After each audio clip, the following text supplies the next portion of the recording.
이 시간 하나님께서 우리에게 주시는 말씀은 고린도후서 2장 4절에서 11절까지의 말씀입니다.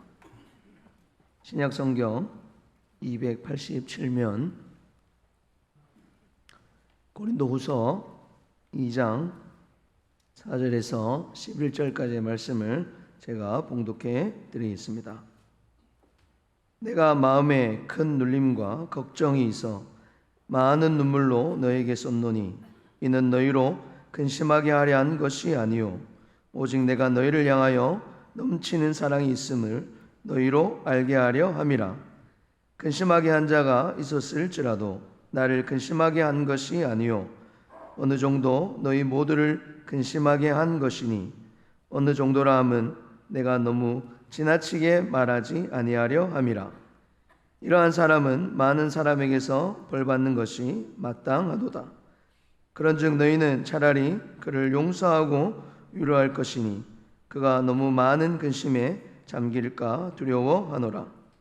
그러므로 너희를 권하노니 사랑을 그들에게 나타내라.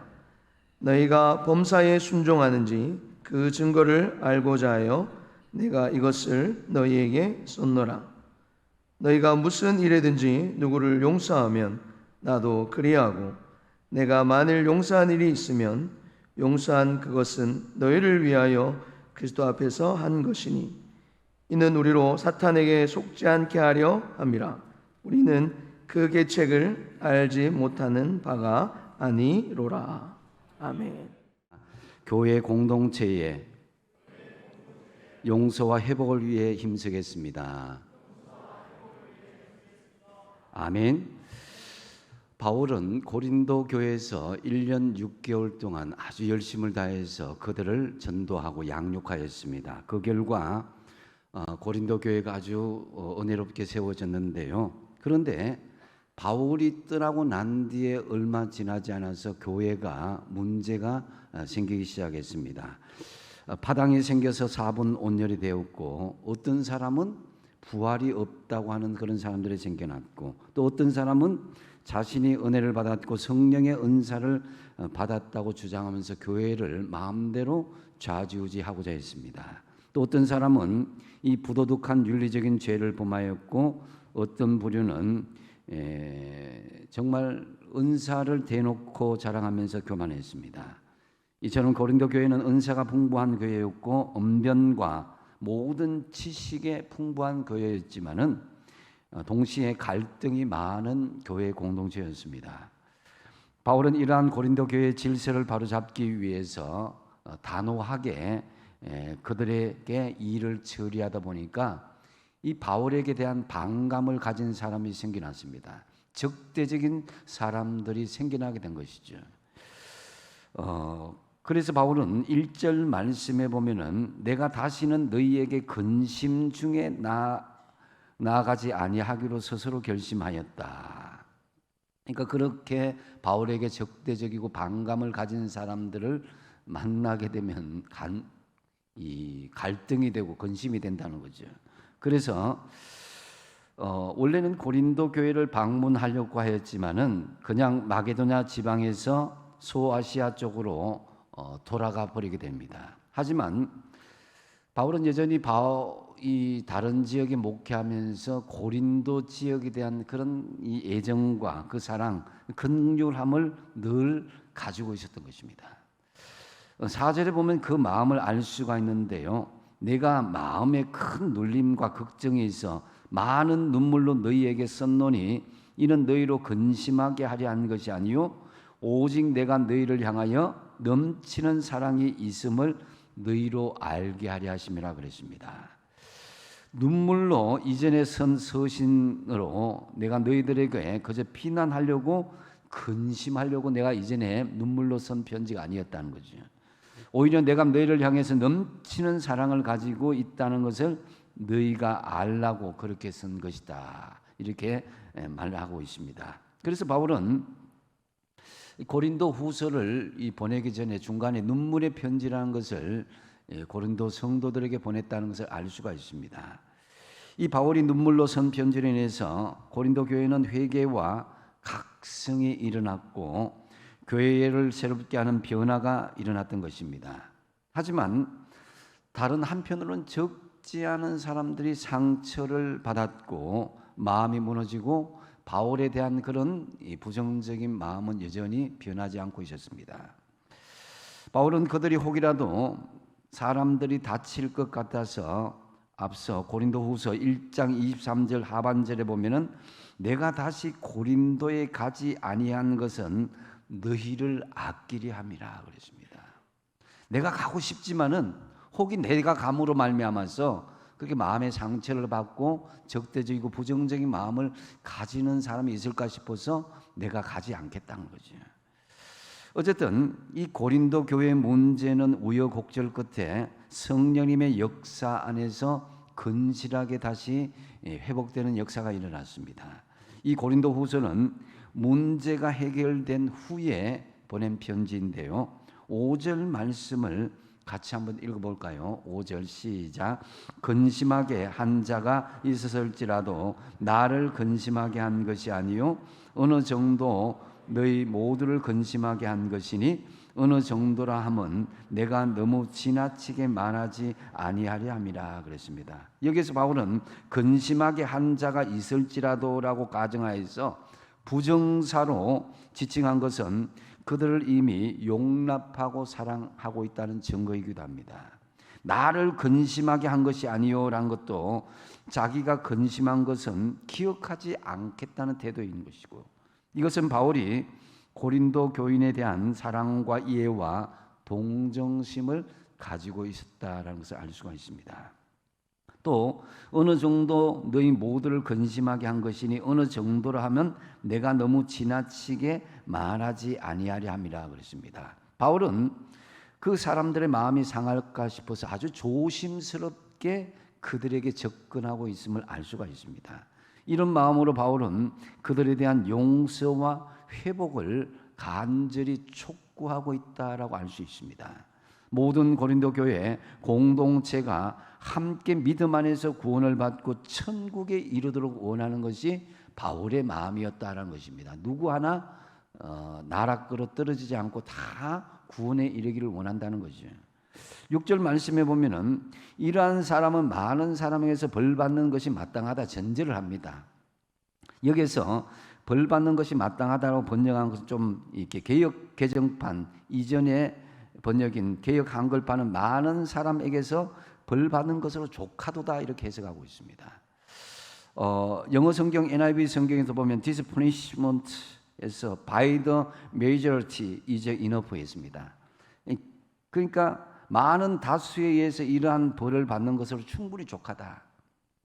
그만하면 충분히 벌을 받았다는 것으로 해석하는 것이 문맥상으로 자연스럽습니다. 즉 바울은 당사자에게 그만하면 충분히 벌을 받았으니까 이제는 모든 성도들이 받아주고 용납하고 용서하라는 것입니다.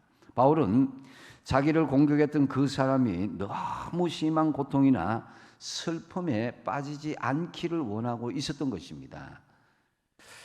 물론 교회 공동체는 교회의 기강을 바로 세우기 위해서 법과 원칙은 세워져야 합니다. 하지만 여기에서 교회 공동체가 가져야 될 중요한 자세는 함께하는 것입니다. 만약 교회 공동체가 함께라는 것이 사라진다면 이 교회 공동체는 더 이상 그리스도의 몸도 하나님의 백성도 아니라는 것입니다. 고린도전서 12장 26절이 그 말씀인데요. 같이 한번 읽어보도록 하겠습니다. 시작. 만일 한 지체가 고통을 받으면 모든 지체가 함께 고통을 받고 한 지체가 영광을 얻으면 모든 지체가 함께 즐거워하느니라. 아멘. 바울은 바로 이 목자의 마음을 가지고 있음을 알 수가 있습니다. 그럴 수밖에 없었던 것은 바울 자신이 예수님으로부터 정말 넘치는 사랑을 받았기 때문입니다. 바울은 예수님의 제자들을 핍박했고 투옥했습니다. 그러나 예수님은 그런 바울을 버리지 않았던 거예요. 예수님은 다메섹으로 가는 바울을 찾아오셨고 주님은 바울을 이런 양 한 마리 찾은 것처럼 그를 품고 안아주셨습니다. 바울은 이 사랑을 자신이 먼저 뼈저리게 깨달았기 때문에 자기도 마찬가지로 그러한 사람들을 품어주고 용서와 회복이 온전하게 이루어지길 원했던 것입니다. 만약 주님께서 그와 함께 가려고 하지 않으셨다면 그는 정말 버림을 받을 수밖에 없었고 아무런 희망이 없었을 것입니다. 자신이 그런 은혜를 입었기에 바울은 자신에게 맡겨진 사람들 중 한 사람도 절대로 놓치고 싶지 않았던 것입니다. 그래서 혹시나 내가 불시에 고린도 교회에 방문해서 상처를 받는 사람이 있어서 이만큼 조심스러운 마음을 가지고 있지만은 그러나 그 고린도 교회 공동체 한 사람 한 사람을 너무너무 사랑하고 그들이 회복되기를 원한다라는 것을 마음을 전해주었던 것입니다. 자신 같은 사람도 용서하시고 받아주신 이 주님을 생각하면서 자신을 향해 비수를 던진 사람이지만 천국까지 같이 가길 원했던 것입니다. 이게 바울의 애절한 그런 이 용서와 회복의 마음이라는 것을 알 수가 있습니다. 그렇다면 본문에서 말씀하신 용서와 회복 구체적으로 어떻게 하라고 하시겠습니까? 먼저 용서하고 위로하라고 말씀하고 있습니다. 7절 말씀을 한번 같이 읽어보겠습니다. 시작. 그런즉 너희는 차라리 그를 용서하고 위로할 것이니 그가 너무 많은 근심에 잠길까 두려워하노라. 아멘. 우리 주님은 용서의 주님이십니다. 예수님께서 십자가에 달리실 때 우편 강도가 회개하면서 예수여 당신의 나라에 임하실 때 나를 좀 생각해 주셔서 이렇게 이야기했습니다. 그렇게 구원을 요청했을 때에 예수님은 어떻게 강도짓만 하는 너가 이렇게 염치 없게 무슨 낯으로 구원받겠다고 하겠느냐, 이렇게 면박을 주지 않고 내가 진실로 내게 이르노니 오늘 내가 나와 함께 낙원에 있으리라 하며 그를 구원해 주셨습니다.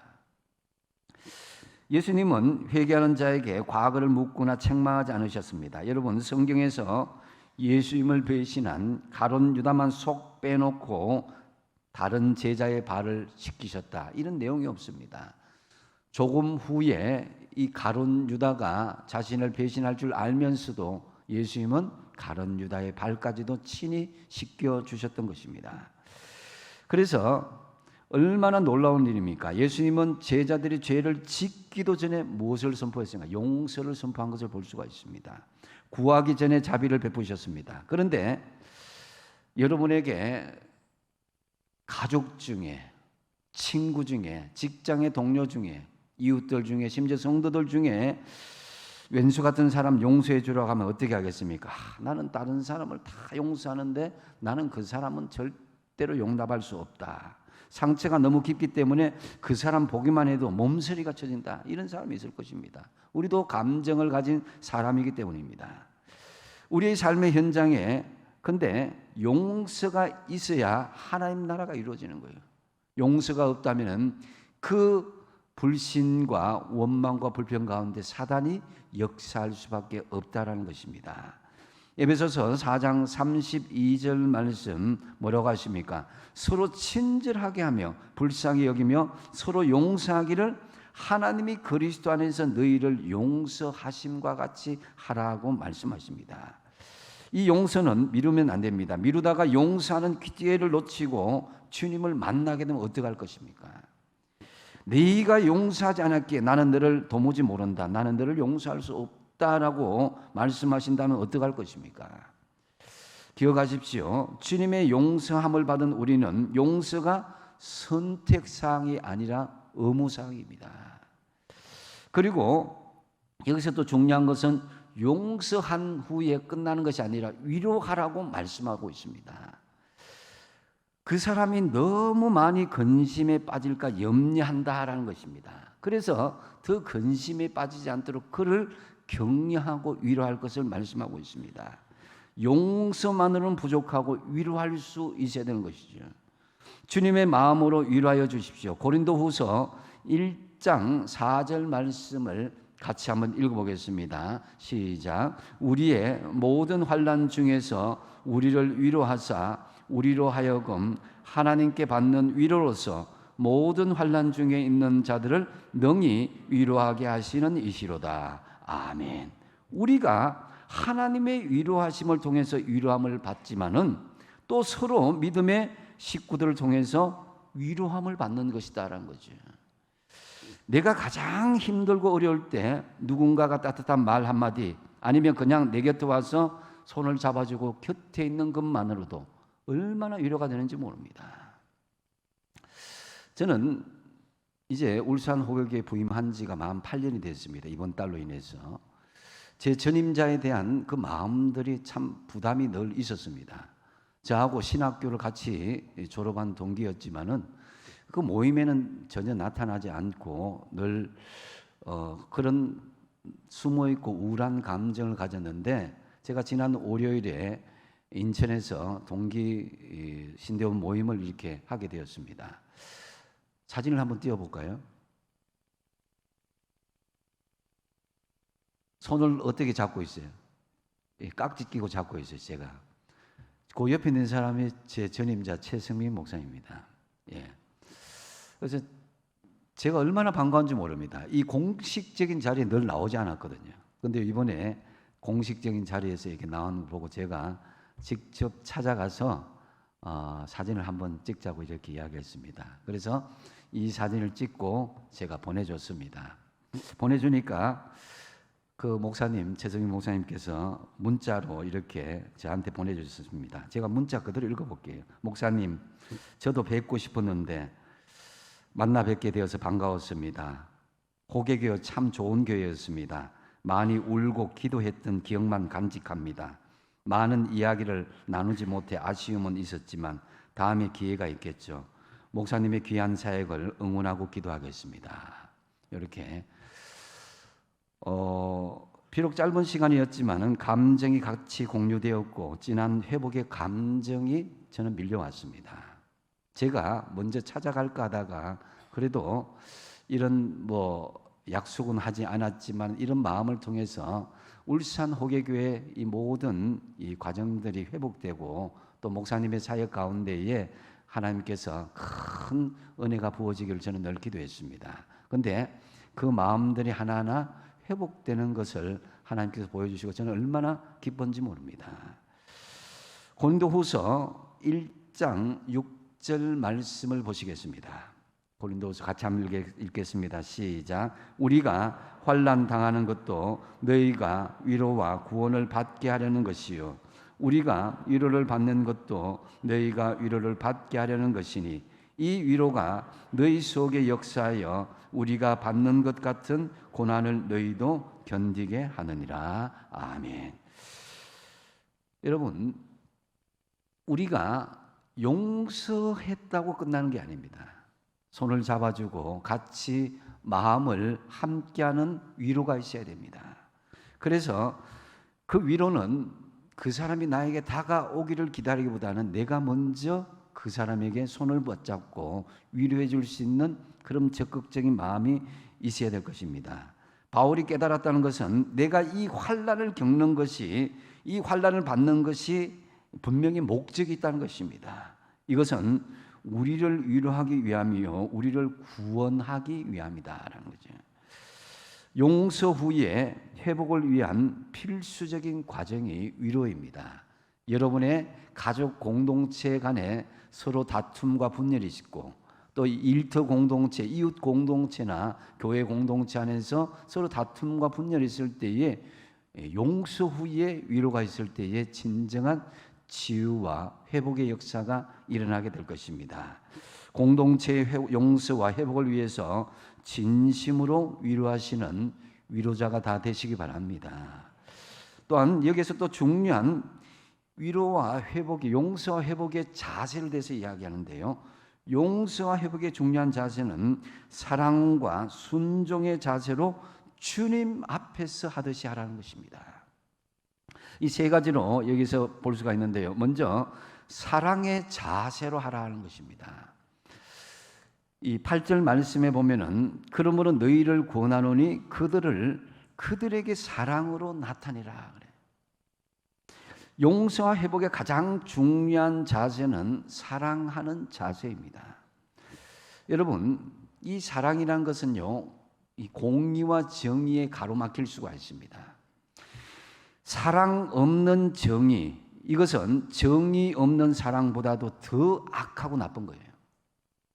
쉽게 말해서 여러분, 아이고 내 새끼 하면서 감싸주는 것, 잘못해도 무조건 감싸주는 것도 잘못된 것이지만 더 잘못된 것은 바로 잡는다면서 죽도록 매질만 하는 것도 곤란하다는 거죠. 정의 없는 사랑도, 사랑 없는 정의도 언제나 믿음의 모습은 아닌 것입니다. 오늘날 기독교의 가장 큰 위험 요소가 이 두 가지입니다. 한쪽으로 치우치게 되는 거죠. 정의와 사랑은 공평하게 실천되어야 됩니다. 서로 끌어안고 내 편만을 위한 정의 없는 사랑이 있는가 하면은 내 편은 정의이기 때문에, 무조건 정의이기 때문에 다른 편에게는 사랑도 베풀지 않고 모질게 비판만 해서도 안 된다는 것입니다. 그러기에 사랑과 정의가 다 합쳐지는 것, 이것이 바로 십자가의 사랑이다라는 거죠. 이 십자가의 복음의 능력은 바로 죄인도 사랑할 수 있는 힘이다라는 것입니다. 우리가 아직 죄인 되었을 때도 예수님은 그 죄에 대한 회복을 선포했던 것입니다. 그래서 바울은 교회를 근심시켰던 그 사람이 잘못을 인정하고 돌이켰기 때문에 이제는 사랑으로 살리라, 이걸 권면하고 있습니다. 사랑의 자세로 영혼을 살리는데 앞장서시는 저와 여러분 되시기 부탁드립니다. 그 다음에 순종의 자세로 하라는 것입니다. 9절 말씀입니다. 너희가 범사에 순종하는지 그 증거를 알고자 하여 내가 이것을 너희에게 선노라 그랬습니다.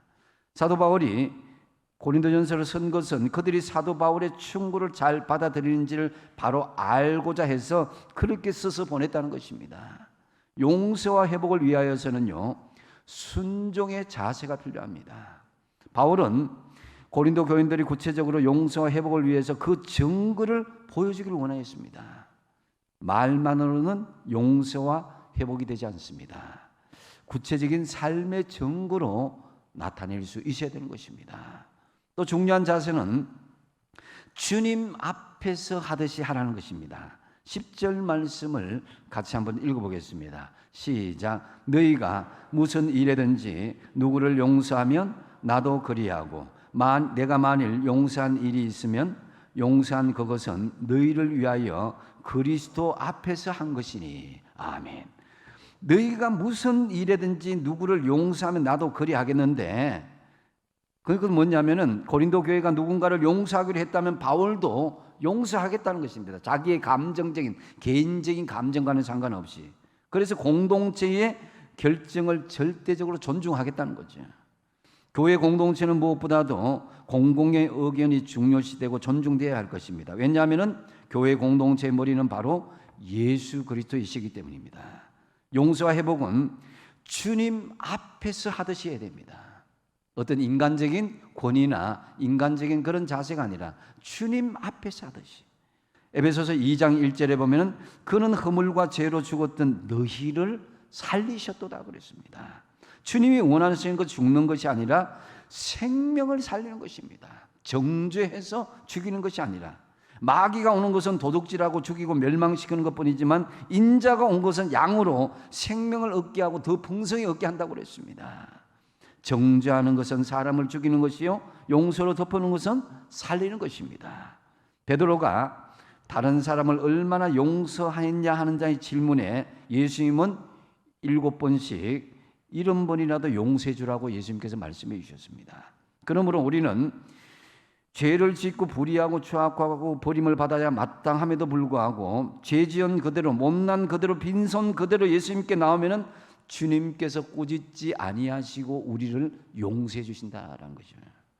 그러므로 우리 모두 이 용서와 회복을 주님 앞에서 하는 자세로 하시기를 바랍니다. 특별히 중요한 사항은요, 용서와 회복을 해야 되는 중요한 세 번째 이유가 있습니다. 그것은 바로 사단의 계책에 속지 않기 위해서입니다. 11절 말씀을 같이 한번 읽어보도록 하겠습니다. 시작. 이는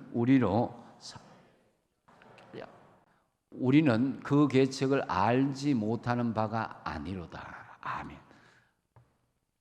사단의 계책이라는 것은요, 알고도 속아 넘어간다는 거죠. 사단은 언제나 교회 공동체를 배후하고 있습니다. 특히 믿음이 좋은 사람들을 넘어뜨리려고 하고 있습니다. 에덴 동산을 배후하면서 아담과 하와를 미혹했던 것처럼 성도들을 미혹하고 성도들을 이용해서 교회 공동체를 무너뜨리고자 하는 음모를 지금도 꾸미고 있습니다. 사탄은 성도가 범죄하게 할 뿐만 아니라 다른 성도들에게도 용서도 회복도 못하게 만들어버린 거예요.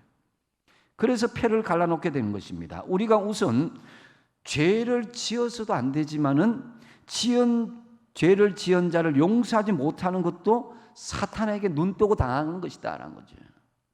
사탄의 가장 강력한 계책은 사람들의 마음을 격동시켜서 분노를 일으키게 하는 거예요. 에베소서 4장 26절에서 27절 말씀을 같이 한번 읽어보겠습니다. 시작. 분을 내어도 죄를 짓지 말며 해가 지도록 분을 품지 말고 마귀에게 틈을 주지 말라. 아멘. 여러분, 분노의 감정이 일 때 판단하고 결정하고 행동하는 것을 멈출 수 있어야 됩니다. 내 감정이 잔잔하지 못하고 격동하게 되면은 내가 잠시 심호흡을 할 필요가 있어요. 부부싸움 할 때 여러분, 이게 심하다 싶으면요, 감정이 격하다 싶으면 바깥으로 나가서 한 바퀴, 동네 한 바퀴 돌고 오면 조금 나아집니다. 분노의 감정으로 말하는 것은요, 서로가 서로에게 독이 됩니다. 나에게도 상대방에도 이건 마귀가 노리는 것이죠. 마귀는 사람을 하나님께로부터 멀어지게 하고 쓰러지게 하는 방법을 너무나 잘 알고 있습니다. 그래서 우리에게 분을 일으키고 분을 통해서 틈이 생기면 그 틈을 통해서 역사하시는 거예요. 해가 지도록 분을 품지 말라고 했습니다. 분을 품으면 점점 커지게 되고 악하게 되는 거예요. 분은 돌발적이고 광폭합니다. 유대인의 법에 해지면 다음 날이 되므로 분을 며칠씩이나 계속으로 품지 말라고 계속 그렇게 유대인의 법에도 이야기하고 있습니다. 닭이 계란을 품게 되면 병아리가 나오지만 분을 품고 있으면 마음과 오해, 악의와 분노와 보복과 살인이 나올 수 있는 그런 일들이 벌어집니다. 인간이 분을 품으면 판단력과 인격, 그간 쌓아왔던 모든 것이 무너질 수 있습니다. 인간의 분노는 결코 하나님의 의를 이룰 수가 없습니다. 요즘 세상살이가 너무나 팍팍해서 그런지 성도들조차 성령에 지배되는 것이 아니라 감정에 지배당하는 것을 왕왕 볼 수가 있습니다. 기분 나쁘면 교회도 안 나옵니다. 지옥 가든지 천국 가든지 그게 문제가 아닙니다. 사느냐 죽느냐의 문제보다도 자신의 감정이 우선이고 자신의 기분이 먼저입니다. 우리의 감정을 건드려서 분을 내게 하는 사탄에게 여러분 틈을 그렇기 때문에 주지 말아야 되는 거예요. 우리가 전도할 때 오늘 또 교구별 활동할 때 이 교구별 중에 전도하는 팀들이 많더라고요. 감사하고요. 근데 우리가 전도할 때 이 감정을 절대 건드려서는 안 됩니다. 아무리 상대방이 택도 없는 말을 할 수도 있어요. 하나님을 비방하는 말을 해도 감정 싸움으로는 절대로 그 사람에게 복음을 전할 수가 없습니다. 오히려 아예 전도의 문을 스스로 막아버리는 경우가 있다는 거죠. 상대방이 화를 내지 않도록 내 마음속에 슬그머니 솟아오르는 분노를 내가 잘 다스리고 상대방에게도 그렇게 분노를 내지 않도록 온유한 마음으로 나아갈 수 있어야 될 것입니다. 사랑과 용서가 없는 공동체는 결국 정오와 비난으로 인해서 분열되고 사단에게 역이용당할 수밖에 없습니다. 교회가 일반 사회처럼 낙인 찍기나 뒷담화를 이용하면은 더 이상 거룩한 공동체가 될 수가 없습니다. 사단의 분열시키는 계책에 여러분 속지 않도록 하나님의 지혜로 바로 쓰시기 바랍니다. 나도 모르게 사단에게 이용당할 수 있습니다. 깜깜한 방에서 불을 켜시면 순식간에 방안이 밝아집니다. 그리고 다시 불을 끄면 순식간에 어두워집니다. 마찬가지로 마귀가 우리에게 오는 것도 그 틈을 통해서 순식간에 들어옵니다. 마귀는 결코 멀리 있는 것이 아닙니다. 언제든지 우리가 틈을 보이면 그 틈을 치고 들어오는 거예요. 마귀로 틈을 타지 못하게 하십시오. 아무리 마귀가 우는 사자와 같이 두루다니며 삼킬 자를 찾는다 할지라도 우리가 바로 서 있으면 절대로 마귀는 우리 틈을 타고 올 수가 없습니다. 사단을 내쫓는 방법은 오늘 주신 말씀대로 용서와 사랑과 하나된 연합된 공동체를 만들어 나가는 것입니다. 어떤 사단의 계책에도 속지 마시고 용서하시고 사랑하시고 하나된 공동체로 연합하시는 저와 여러분이 되시기 바랍니다. 이제 말씀을 맺습니다. 신학자 에밀 보를러라는 사람이 있습니다. 에밀 보를러는 친한 친구가 있었는데 너무 친했는데 이 두 사람의 관계가 갑자기 나빠졌어요. 1년 동안이나 그렇게 좋지 않은 감정으로 지속되었는데, 그래서 에밀 보를러가, 이 교수가 화해의 노력을 시작해서 편지를 5통이나 아주 구구절절히 보내줬습니다.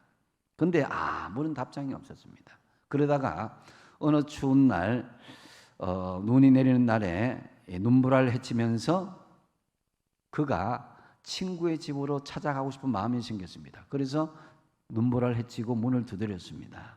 그러자 그 얼음장 같았던 친구의 마음 문이 열리는 데는 10분도 채 걸리지 않았다는 것입니다. 화해는 직접 찾아가는 정성이 필요하고 직접 대면할 때 성령께서 그 마음을 열어주시는 거예요. 전화로 문자로 할 수 있지만은 진짜 내 자녀와 내 가족과 이웃과 친지 이런 사람과 마음이 닫혀 있다면은 문자나 메일보다는 전화보다는 직접 찾아갈 필요가 있습니다. 하나님께서는 구약 예언자를 통해서 수많은 편지를 구약 성경을 통해서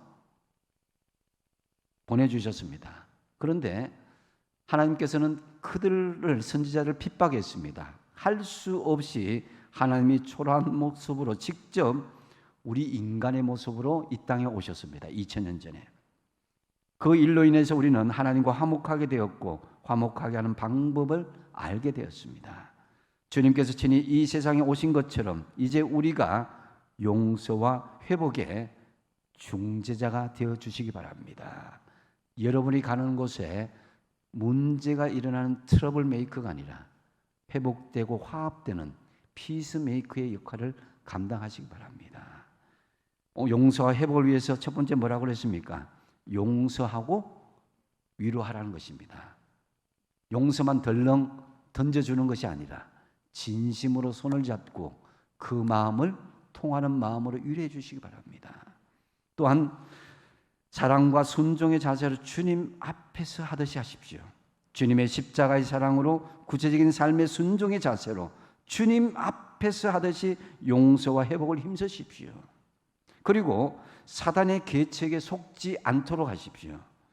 어떤 사단의 계책에도 속지 마시고 서로 용서하시고 사랑하시고 하나된 아름다운 울산 호객의 공동체로, 여러분의 가정 공동체로, 일터 공동체로 세워나가시는 저와 여러분 다 되시기 바랍니다.